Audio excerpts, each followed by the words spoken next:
بسم الله الرحمن الرحيم ألف لام را تلك آيات الكتاب المبين إنا أنزلناه قرآنا عربيا لعلكم تعقلون نحن نقص عليك أحسن القصص بما أوحينا إليك هذا القرآن وإن كنت من قبله لمن الغافلين. Je vais vous lire aujourd'hui le premier chapitre du livre intitulé Philosophie de l'Islam, écrit par Beheshti et Bahonar et une constellation d'autres oulémas, et traduit de l'anglais par Abbas Ahmad al-Bostani.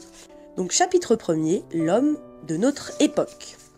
Si l'on considère les commodités et les divers moyens techniques dont il dispose, l'homme de notre époque a atteint un stade avancé. Les innombrables découvertes et inventions lui ont fourni nombre de possibilités qui lui auraient paru antérieurement totalement inouïes. Les appareils automatiques et les équipements de ce genre sont possibles pour l'homme contemporain, alors qu'ils avaient été jusqu'ici inconcevables. Il lui suffit aujourd'hui d'appuyer sur un bouton pour obtenir ce qu'il désire. L'eau, l'air, la chaleur, le froid, la nourriture et les vêtements lui sont facilement disponibles. Les ondes radio transmettent en un clin d'œil non seulement sa voix, mais aussi son image au plus lointain coin du monde. Les avions lui ont assujetti l'immensité de l'espace. Il vole facilement et rapidement d'un bout du monde à l'autre, encore plus facilement, plus confortablement et plus longuement que le légendaire tapis volant.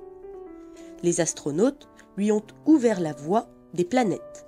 Et un voyage vers la Lune et vers d'autres planètes paraît parfois aussi simple qu'un voyage entre deux villes voisines. Les nouvelles découvertes scientifiques et industrielles connaissent une telle expansion à notre époque qu'il est difficile de les dénombrer. On peut dire que la nature tente aujourd'hui à révéler à l'homme de notre siècle, dans le plus bref délai possible, tous les innombrables secrets qu'elle garde dans son sein depuis des milliers d'années. En raison de sa connaissance des secrets de la nature et de ses merveilleuses découvertes concernant le contrôle et l'exploitation des forces naturelles, l'homme de notre époque est parvenu au zénith du bien-être matériel et il a transformé toute la terre à son profit en un lieu magnifique et bien fourni, lui permettant de mener la vie heureuse et tranquille dont il a toujours rêvé. Des animaux goulus. C'était là une face de la médaille, mais celle-ci en a une autre.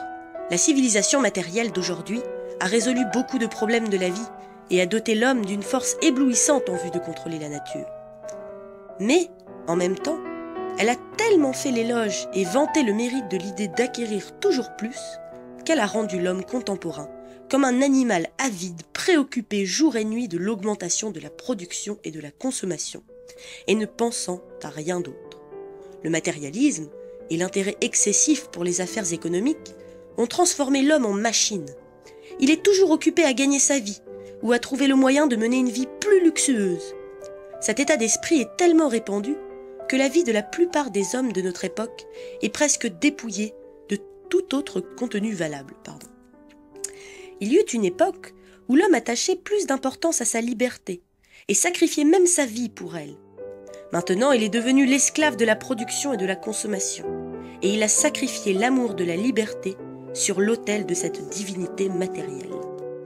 Avec le progrès de la civilisation matérielle, les besoins de consommation de l'homme et les moyens de les satisfaire sont devenus tellement complexes que beaucoup de gens sacrifient leur bien-être physique et moral pour atteindre ce but. Dans la société matérielle d'aujourd'hui, toutes les hautes valeurs humaines ont été laissées de côté, et on peut dire que même les valeurs morales sont regardées sous un angle matériel. Dans la majeure partie du monde, la vraie infrastructure de l'éducation et de la formation est orientée vers le gain matériel et économique. Le véritable but de l'élaboration d'un programme d'éducation et de formation est souvent de préparer des hommes capables de réaliser le meilleur revenu économique pour les autres, et parfois pour eux-mêmes. La devise de tout un chacun, de l'homme de la rue à l'élite, est devenue « réaliser un gain économique et tirer les plaisirs matériels qui s'ensuivent ». Les spécialistes des domaines élevés, intellectuels et techniques, les politiciens, les écrivains et les artistes ne font pas exception à cette règle. Même, beaucoup de ceux qui sont dévoués à des causes hautement spirituelles ont été affectés par des attractions matérielles et économiques. Le travail missionnaire est le plus souvent accompli contre une rémunération financière et matérielle. Cette situation est le résultat naturel et inévitable de la profession de diverses philosophies qui prévalent à notre époque. Jour et nuit, on répète inlassablement à l'homme qu'il n'est rien qu'un animal économique, et que la fortune et la prospérité économique constituent le seul critère d'une bonne richesse et le seul signe de progrès d'une nation, d'une classe ou d'un groupe. On essaie constamment de faire croire aux gens que l'argent a un pouvoir miraculeux et qu'il peut résoudre tous les problèmes. On parle souvent de grosses sommes d'argent qu'on aurait obtenues par hasard, ou volées directement ou indirectement à ses semblables, et qu'on a dépensées pour assouvir les instincts les plus bestiaux. Dans ces conditions, il n'est pas étonnant que les hommes, ou plutôt les demi-hommes de notre époque, se soient transformés en animaux goulus, disposés à acquérir l'argent de n'importe quelle source s'offrant à eux, et à le dépenser pour obtenir le plus grand plaisir possible. Ils sont devenus les esclaves de la production et de la consommation. Leur vie est totalement dépouillée des hautes valeurs dignes de la vie d'un être humain, étant à la vulgarité et à la dégradation. En quête d'une philosophie de la vie et de ses buts. Il est satisfaisant de constater que de nouvelles voix d'indignation se sont élevées çà et là, dans ce monde épris de production et de consommation. Elles permettent d'espérer que peut-être le temps est venu pour délivrer l'homme de notre époque des chaînes de ce mythe économique. Heureusement que ces voix appartiennent à la jeunesse plutôt qu'aux gens d'âge moyen ou plus âgés. En effet, depuis quelque temps, la jeunesse a montré une réaction pratique et a dit à haute voix qu'elle trouve sa vie insensée et vulgaire dans le magnifique palais qu'on lui a fourni. Ils veulent savoir 1. Si les gens sont en général heureux dans ce palais. 2. Si le bateau de leur vie, rempli de toutes sortes d'éléments de confort et d'équipements de voyage, les conduit vers un rivage de paix et de félicité. 3. Si, oui ou non, cette civilisation splendide attache une quelconque importance à l'homme lui-même. 4. Si tous les gadgets inventés pour faciliter la vie servent vraiment l'homme, ou s'ils se sont eux-mêmes appropriés toutes ses facultés physiques et mentales. 5. Si cette civilisation splendide qui a tellement réduit les distances entre les différentes villes et les divers continents et planètes, en les transformant, a aussi rapproché les uns des autres les cœurs de ses pensionnaires, ou si au contraire, malgré la réduction des distances, leurs cœurs se sont éloignés encore plus, ou pis, s'ils ne possèdent plus de cœur du tout, étant donné que l'homme d'aujourd'hui a seulement un cerveau et des mains, voués exclusivement au service de l'estomac, à la satisfaction des désirs, à la recherche de richesses, de positions et d'autres ambitions similaires. Il est vrai que de telles voix produisent des échos seulement dans les régions où les gens mènent une vie économique prospère et ne sont pas préoccupés par le souci de satisfaire les besoins de première nécessité, le pain et le beurre. Il est vrai aussi qu'il y a encore dans la majeure partie du monde de grandes masses qui se débattent dans la pauvreté et qui mènent elles-mêmes leurs familles, les personnes à leur charge, leurs voisins, une vie qui se situe à peine au-dessus du niveau de subsistance. Leur seul espoir actuel est une révolution sanglante qui mettrait fin à leurs privations matérielles et économiques. Mais une prévoyance juste nécessite que les efforts de ces hommes défavorisés soient orientés de telle sorte qu'il n'est pas à envisager une solution aussi extrême. En tout cas, il est certain que les gens font plus ou moins preuve de faiblesse et qu'il est difficile d'ignorer l'attrait de la prospérité économique. Tous les deux grands camps, socialistes et capitalistes du monde moderne, voient clairement que, bien que durant des siècles, l'homme ait fait des efforts pour s'assurer le meilleur moyen possible de mener une meilleure vie, à présent les hommes dans les deux grands camps, l'Est et l'Ouest, sont sacrifiés impitoyablement dans les grands temples industriels, au pied de la divinité de l'industrie. À part des slogans creux, il ne reste rien de la dignité humaine, de la liberté humaine et d'un vrai libre choix, dans aucun des deux camps. Tous les deux systèmes ont privé l'homme de sa dignité sous prétexte de l'exigence de la course rapide des rouages de l'industrie et de l'économie moderne et complexe. En tout cas, l'homme moderne ne veut plus apprendre par l'industrie et la technologie comment mener sa vie. Il veut absolument savoir quel est le but de sa vie. Contrairement à ce que croient les pessimistes, les voix qui s'élèvent aujourd'hui pour protester et contester peuvent être le signe avant-coureur d'une heureuse et propice prise de conscience. Elles peuvent donner lieu au réveil de l'homme et à une renaissance de la société humaine. Elles peuvent pousser l'homme à ne plus accepter un développement mécanique de l'évolution humaine et à redécouvrir le but réel de sa vie avec une vue plus profonde. Elles peuvent le diriger vers la félicité humaine. Qu'a dit le Coran à cet égard? Le Coran déclare comme principe que toute la pompe ou la parade de la vie est insignifiante si elle est dénuée de foi et de spiritualité, et si elle n'est pas compatible avec le but qui sied à l'être humain. Un homme épris d'une telle vie est un perdant, et tous ses efforts sont vains. Sourate Al-Hadid. Sachez que la vie de ce monde n'est que jeu, divertissement, vaine parure, cause de vanité entre vous, et une rivalité dans l'abondance des richesses et des enfants.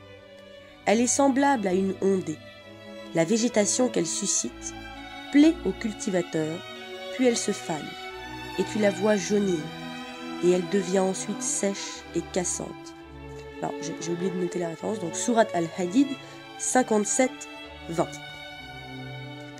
Ailleurs, Allah est écrit comme étant la lumière des cieux et de la terre, la vérité et l'esprit dirigeant le monde entier.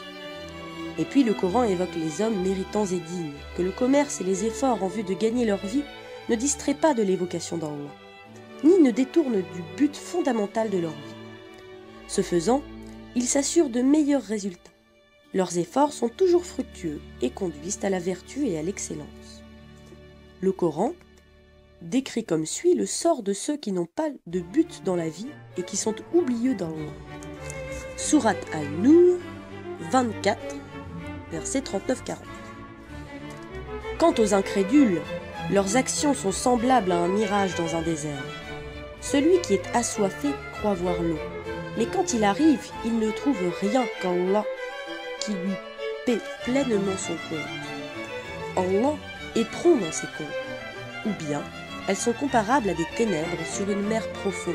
Une vague la recouvre, sur laquelle monte une autre vague. Des nuages sont au-dessus. Ce sont des ténèbres amoncelées les unes sur les autres. Si quelqu'un étend sa main, il peut à peine la voir. Celui à qui Allah ne donne pas de lumière ne peut jamais avoir de lumière. Considérons bien ces versets. Il nous suggère une vérité devenue encore plus évidente avec le plus grand progrès scientifique et industriel et l'expansion des dimensions de la vie humaine. La vie purement matérielle n'est rien de mieux qu'un mirage. Les efforts d'un homme avide et cupide ne portent pas de fruits, car ils sont sans direction ni sens. Partout, il n'y a que ténèbres. Les gens y sont embarrassés et plongés dans la vulgarité. La question demeure toujours, quel est le sens de la vie et quel est son but? Selon le Coran, la vraie cause de toute confusion et vulgarité est que la vie humaine a été privée de l'élément de l'iman et que l'homme concentre ses efforts sur le progrès matériel. Il est engagé dans une ère de production en vue de la consommation et de consommation en vue de la production. De tels gens peuvent réussir au plus haut degré en ce qui concerne la réalisation de leur but matériel. Mais à part cela, ils échouent dans tout ce qui est digne de l'être humain. Le Coran dit, Sourate Hud 11, verset 15-16. Ceux qui veulent la vie de ce monde et ses parents seront rétribués selon leurs actions accomplies ici-bas. Ils ne seront pas lésés ici-bas, mais dans l'au-delà, ils n'auront rien d'autre que l'enfer. Toutes les bonnes actions qu'ils auront accomplies en ce monde n'auront aucune valeur, et tout ce qu'ils auront fait sera nul et vain. Fin du chapitre.